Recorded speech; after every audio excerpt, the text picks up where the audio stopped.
કેટલા છોકરાઓ ઉભા છે? 3 લેવાનું બેટા. આપણે ગુજરાતી ભણવાનું છે. કેટલા છે? સરીના છે તો 4. કેટલા થયા? 4. જે દાખલો બેટા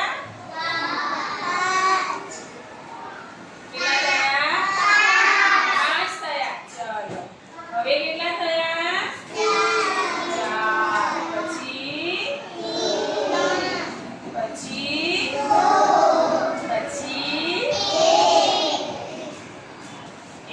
હવે કોઈ છે? તો એને શું કહેવાય? જીરો. કોણ બોલ્યું જીરો? વાહ ભઈમાં બહુ સરસ. હા ચલો બેસો બેટા. તમારે એવી રીતે અહીંયા વસ્તુ આજે ટીચરે ચિત્ર બનાવ્યું છે ને એ તમારે સામે સાચા અંક પર જોડવાનું છે. બરોબર? કોણ આવશે? બેટા તમે મને પણ ગણાવજો કેટલા છે શું છે.